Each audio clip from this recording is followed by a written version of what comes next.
মুফতি মহিবুল্লাহিল বাকি, অনুষ্ঠানে উপস্থিত দেশ বরেণ্য সম্মানিত ইসলামিক স্কলার্স, ওলেমা মাশায়েখবৃন্দ, বিভিন্ন রাজনৈতিক দলের নেতৃবৃন্দ এবং ইমাম খতিব মুয়াজ্জিন সাহেবগণ, আসসালামু আলাইকুম। আজকের এই সম্মেলনটি অন্য আর যে সকল সম্মেলন হয়, সাধারণ রাজনৈতিক সম্মেলন কিংবা সমাবেশের মতন অবশ্যই নয়। আজকের এই সম্মেলন রাষ্ট্র এবং সমাজে এমন মানুষরা উপস্থিত হয়েছেন, কিংবা আমরা যারা এই সম্মেলনে অংশ নিয়েছি, আমাদের প্রতিটি বিশ্বাসী মুসলমানের একটি চাওয়া, একটি আকাঙ্ক্ষা, একটি প্রার্থনা, রব্বানা আতেনা ফিদ দুনিয়া হাসানাতান ওয়া ফিল আখিরাতি হাসানাতান ওয়া কিনা আযাবান নার। হে প্রভু, আমাদেরকে ইহকাল ও পরকালে কল্যাণ দাও এবং আমাদেরকে দোজকের আগুন থেকে রক্ষা করো। আল্লাহর কাছে, আল্লাহ রব্বুল আলমিনের কাছে এটিই আমাদের প্রার্থনা। সম্মানিত ওলেমা মাশায়েখবৃন্দ, সাধারণ ধর্মপ্রাণ মুসলমানদের চেয়ে ইসলাম সম্পর্কে অবশ্যই আপনারা সবচেয়ে বেশি বিশুদ্ধ জ্ঞান রাখেন।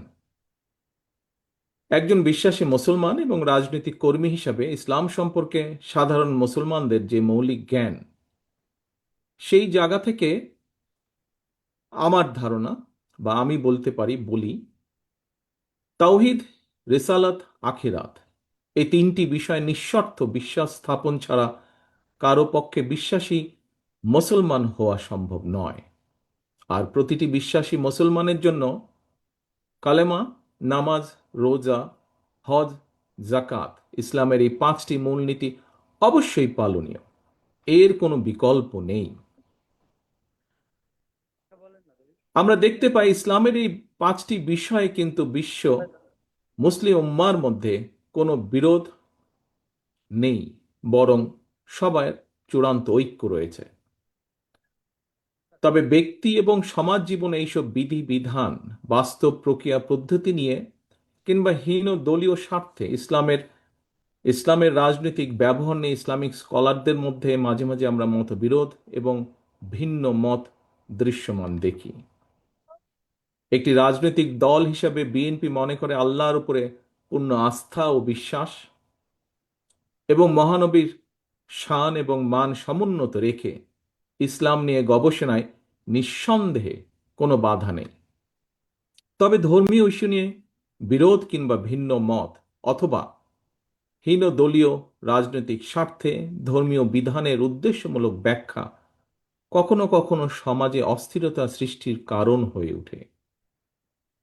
সম্মানিত উপস্থিতিবৃন্দ, এক্ষেত্রে ইসলামী মূল্যবোধে বিশ্বাসী একটি রাজনৈতিক দল হিসাবে বিএনপি মনে করে ইসলামের বিধি বিধান নিয়ে মতবিরোধ বা ভিন্নমত যাতে রাষ্ট্র এবং সমাজে ফিতনা সৃষ্টি কিংবা বিশ্বাসী সাধারণ মুসলমানদের মধ্যে অনৈক্যের সৃষ্টির কারণ না হয়, এ বিষয়ে নিশ্চিত করতে নেতৃস্থানীয় ওলেমা মাশায়েখ, ইমাম খতিবগণ উল্লেখযোগ্য ভূমিকা রাখতে পারেন। সম্মানিত ওলেমা মাশায়েখবৃন্দ, ইসলামী মূল্যবোধের আলোকে বিএনপি এমন একটি কল্যাণমূলক সমাজ, সরকার এবং রাষ্ট্র ব্যবস্থার পক্ষে যে রাষ্ট্র ও সমাজে মুসলমানগণ নিঃসংকোচে কোরআন সুন্নাহর অনুযায়ী নিজেদের জীবন পরিচালনা করতে সক্ষম হবেন, নির্ভয়ে নিরাপদে এবাদত বন্দিগি করতে পারবেন। একইভাবে অন্য ধর্মের মানুষেরাও নিরাপদে নিশ্চিন্তে যার যার ধর্ম ও সংস্কৃতি পালন করতে সক্ষম হবে। সম্মানিত উপস্থিতিবৃন্দ, বিএনপি কখনোই ইসলামের মূলনীতি কিংবা মৌলিক বিশ্বাসের সঙ্গে আপোষ করেনি, ইনশাল্লাহ ভবিষ্যতেও করবে না। আপনাদের মধ্যে এখানে যারা প্রবীণ ব্যক্তিবর্গ রয়েছেন, আপনাদের নিঃসন্দেহে আপনারা জানেন পতিত পরাজিত পলাতক স্বৈরাচারের দল যারা স্বাধীনতা উত্তর বাংলাদেশের রাষ্ট্র ক্ষমতায় বসে নিজেদের ইচ্ছে মতন সংবিধান রচনা করেছিল, সেই সংবিধানে দেশের অধিকাংশ জনগোষ্ঠীর আকাঙ্ক্ষার প্রতিফলন তখন ঘটেনি। পরবর্তীতে বাংলাদেশের স্বাধীনতার ঘোষক, বিএনপির প্রতিষ্ঠাতা শহীদ রাষ্ট্রপতি জিয়াউর রহমান রাষ্ট্র পরিচালনার দায়িত্ব পাবার পর সংবিধানে বিসমিল্লাহির রহমানির রহিম অন্তর্ভুক্ত করেছিলেন। সংবিধানে সর্বশক্তিমান আল্লাহর উপরে আস্থা এবং বিশ্বাস অন্তর্ভুক্ত করেছিলেন। বর্তমানে সর্বশক্তিমান আল্লাহর উপরে আস্থা এবং বিশ্বাস কথাটি এভাবে রাখা হয়নি। কেন এভাবে রাখা হয়নি? সম্মানিত উপস্থিতিবৃন্দ, এই প্রশ্নটি আজ আমি আপনাদের সামনে রেখে গেলাম। সম্মানিত আলেম ওলেমা মাশায়েখবৃন্দ, বিএনপি বরাবরই ইসলাম এবং মুসলমানদের স্বার্থবিরোধী যে কোনো অপতৎপরতার বিরুদ্ধে সোচ্চার। পতিত পরাজিত পলাতক স্বৈরাচার ইসলাম, মুসলমান এবং ইসলামী সংস্কৃতিকে রাষ্ট্র এবং সমাজে নানাভাবে হেয় প্রতিপন্ন করার অপচেষ্টা করেছিল। আপনাদের এখানে যারা আজকে উপস্থিত আছেন, আপনাদের অনেকেরই নিশ্চয়ই মনে আছে পরিষ্কারভাবে 2024 সালে পবিত্র রমাদান মাসে হঠাৎ করেই মুসলমানদের ধর্মীয় সংস্কৃতি ইফতার মাহফিল আয়োজনের উপরে নিষেধাজ্ঞা দেওয়া হয়েছিল। এটি কোনো বিচ্ছিন্ন ঘটনা ছিল না, এটি ছিল বাংলাদেশে ইসলাম বিরোধী, ইসলাম মূল্যবোধ এবং সংস্কৃতির বিরুদ্ধে সুদূর প্রসারী ষড়যন্ত্রের একটি অংশ। সেই সময় বিএনপি এই অপতৎপরতার তীব্র প্রতিবাদ জানিয়েছিল। 2013 সালে রাজধানী শাপলা চত্বরে হেফাজতে ইসলামের হাজার হাজার নেতাকর্মীর উপর, সমর্থকের উপরে হানাদার বাহিনীর মতন ক্র্যাকডাউন চালানো হয়েছিল। গণহত্যার প্রতিবাদে এবং হেফাজতে ইসলামের সমর্থনে বিএনপি সারা দেশে 2 দিন হরতাল সহ বিভিন্ন কর্মসূচি পালন করেছিল তখন। সম্মানিত উপস্থিতিবৃন্দ, যে কোনো পেশা কিংবা চাকরির ক্ষেত্রে সার্টিফিকেটের গুরুত্ব বিবেচনা করে কাওমি মাদ্রাসা শিক্ষার্থীদের সর্বোচ্চ ডিগ্রি দাওরে হাদিস অর্থাৎ তাকমিল সনদকে মাস্টার্স সমমানের স্বীকৃতি দেওয়ার উদ্যোগ 2006 সালে বেগম খালেদা জিয়ার সরকারের আমলেই নেওয়া হয়েছিল। সম্মানিত ইমাম এবং খতিবগণ, দেশে বর্তমানে কাওমি ও আলিয়া সরকারি, বেসরকারি কিংবা নিবন্ধিত বা অনিবন্ধিত সব মিলিয়ে বিভিন্ন পর্যায়ের 50,000-এরও বেশি মাদ্রাসা রয়েছে। এসব মাদ্রাসায় লক্ষ লক্ষ শিক্ষার্থী পড়াশোনা করছেন।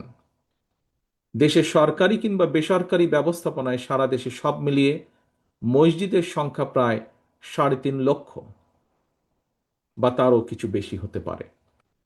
এই মসজিদগুলোতে কম বেশি প্রায় 17 লক্ষ ইমাম, খতিব, মুয়াজ্জিন ধর্মীয় দায়িত্ব পালন করছেন। লক্ষ লক্ষ মসজিদ, মাদ্রাসা, ইমাম, মুয়াজ্জিন, মাদ্রাসা শিক্ষার্থীকে রাষ্ট্রীয় অগ্রগতিমূলক কার্যক্রমের বাইরে রেখে দেশে কখনোই টেকসই উন্নয়ন করা সম্ভব নয়।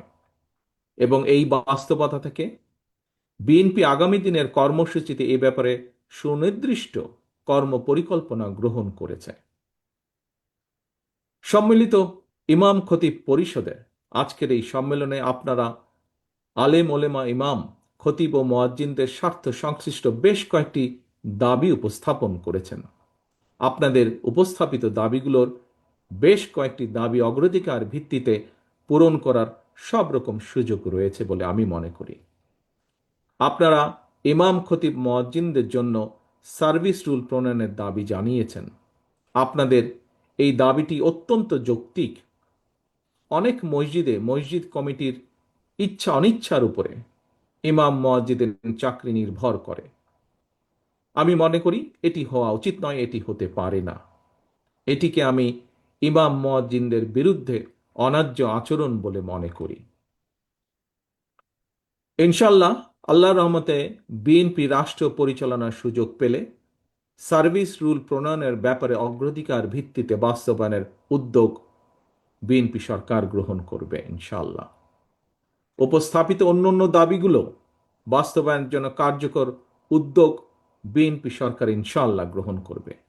তবে সম্মানিত উপস্থিতিবৃন্দ, প্রতিটি দাবি বাস্তবায়নের ক্ষেত্রে সংশ্লিষ্ট ব্যক্তির যোগ্যতা এবং অভিজ্ঞতা নির্ধারণ করে আপনারা নিজেদের উদ্যোগে এক বা একাধিক কমিটি গঠন করে প্রতিটি দাবির বিপরীতে সুনির্দিষ্ট সুপারিশ তৈরি যাতে করতে পারেন তার জন্য তৈরি করে যদি আমাদেরকে দেন, তার জন্য আপনাদের প্রতি বিনীত আহ্বান জানাই। সম্মানিত ইমাম এবং খতিব সাহেবগণ, বিএনপি বিশ্বাস করে সারা দেশে ইমাম, খতিব, মুয়াজ্জিমগণ প্রত্যেকেই এক একজন সমাজ সংস্কারকের ভূমিকায় অবতীর্ণ। নানা সীমাবদ্ধতার মধ্যেও আপনারা মানুষের নৈতিক এবং আত্মিক শুদ্ধির জন্য নিজেদের সময় ব্যয় করেছেন বা করছেন। ধর্মীয় মূল্যবোধে উজ্জীবিত একটি নৈতিক সমাজ গঠনের জন্য এটি আপনাদের একটি প্রশংসনীয় অবদান। সুতরাং বিএনপি মনে করে সমাজ সংস্কারকের ভূমিকা পালনকারী ইমাম, খতিব, মুয়াজ্জিনগণ যারা আর্থিকভাবে পিছিয়ে রয়েছেন তাদেরকে অবশ্যই প্রয়োজনীয় আর্থিক সহায়তা প্রদান রাষ্ট্রের দায়িত্ব।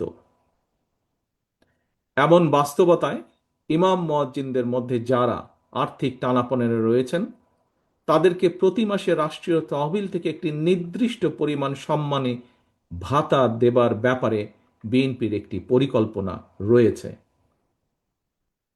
আগামী ফেব্রুয়ারি মাসে অনুষ্ঠিত জাতীয় নির্বাচনে আল্লাহর রহমতে বিএনপি রাষ্ট্র পরিচালনার সুযোগ পেলে ইমাম, মুয়াজ্জিনদেরকে সম্মানী ভাতা দেওয়ার পরিকল্পনা পর্যায়ক্রমে ইনশাল্লাহ আমরা বাস্তবায়ন করব। একই সঙ্গে ইমাম, মুয়াজ্জিনদেরকে আর্থিকভাবে আরও স্বাবলম্বী করার লক্ষ্যে ইমাম, মুয়াজ্জিন কল্যাণ ট্রাস্টকে শক্তিশালী করে আরও বহুমুখী প্রকল্প গ্রহণ করার একটি চিন্তা ভাবনা আমাদের রয়েছে। সম্মানিত ইমাম, খতিব, পীর, মাশায়েখগণ, 1993 সালে বিএনপি সরকারের সময় দেশে প্রথমবারের মতন মসজিদ ভিত্তিক শিশু ও গণশিক্ষা কার্যক্রম প্রকল্প চালু করা হয়েছিল। সেটি এখনো অব্যাহত রয়েছে। এর পাশাপাশি আগামী দিনে দুর্যোগ প্রতিরোধ কার্যক্রম সহ দেশের সকল জেলা, উপজেলা এবং স্থানীয় ভিত্তিক উন্নয়নমূলক কার্যক্রমে ইমাম, মুয়াজ্জিনদেরকে কিভাবে সম্পৃক্ত করা যায় এই বিষয়টি নিয়েও আমাদের মধ্যে কর্মপরিকল্পনা রয়েছে। কর্মজীবনে যিনি যে পেশায় নিয়োজিত হতে চান কিংবা যেই চাকরি করতে চান এর জন্য প্রয়োজন সততা, সক্ষমতা, যোগ্যতা এবং দক্ষতা। দেশের লক্ষ লক্ষ মসজিদগুলোকে কেন্দ্র করে আরও কী ধরনের উদ্যোগ গ্রহণ করা যায় এ ব্যাপারে আপনাদের কাছ থেকে সুনির্দিষ্ট পরিকল্পনা এবং সুপারিশ আমরা আশা করছি। সম্মানিত ইসলামিক স্কলার্স, ইমাম, খতিব এবং ওলেমা মাশায়েখবৃন্দ,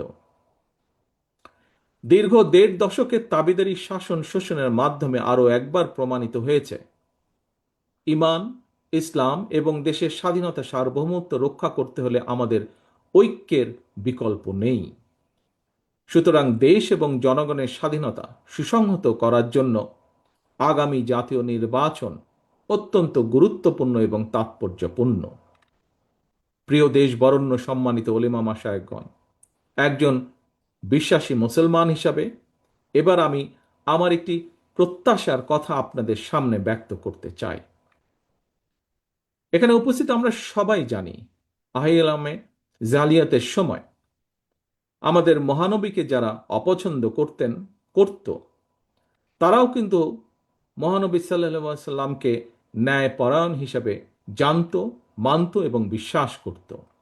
মহানবীর ন্যায়পরায়ণতা নিয়ে মুসলমান, অমুসলমান, বিশ্বাসী, অবিশ্বাসী কারো মধ্যেই কোনো সংশয় ছিল না।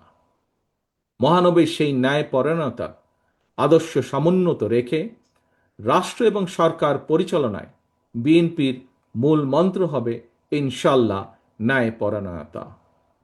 মহানবীর ন্যায়পরায়ণতার আদর্শে উজ্জীবিত একটি ইনসাফ ভিত্তিক বাংলাদেশ গড়ার লক্ষ্যে আগামী নির্বাচনে বিএনপি দেশের সকল সম্মানিত ইমাম, খতিব, মুয়াজ্জিন, আলেম, ওলেমা, পীর, মাশায়েখদের দোয়া এবং সমর্থন চায়। পরিশেষে আমি আপনাদের কাছে দোয়া চাই, আমার মায়ের জন্য দোয়া চাই, আমার দলের নেতা কর্মী সমর্থক এবং সর্বোপরি দেশবাসীর জন্য দোয়া চাই। দেশ এবং জনগণের কল্যাণে আল্লাহ যেন আমাকে এবং আমাদের দলকে প্রতিটি সৎ কর্ম বাস্তবায়নের সুযোগ দেন। এজন্য আপনাদের দোয়া, সমর্থন এবং সহযোগিতা চাই। পরিশেষে এত সুন্দর একটি অনুষ্ঠান আয়োজনের জন্য আজকের অনুষ্ঠানের সভাপতি সহ আয়োজক বৃন্দকে, সম্মিলিত ইমাম খতিব পরিষদকে আন্তরিক ধন্যবাদ জানিয়ে আমার বক্তব্য শেষ করছি। আল্লাহ হাফেজ। বাংলাদেশ জিন্দাবাদ। বাংলাদেশ জাতীয়তাবাদী দল জিন্দাবাদ। এটা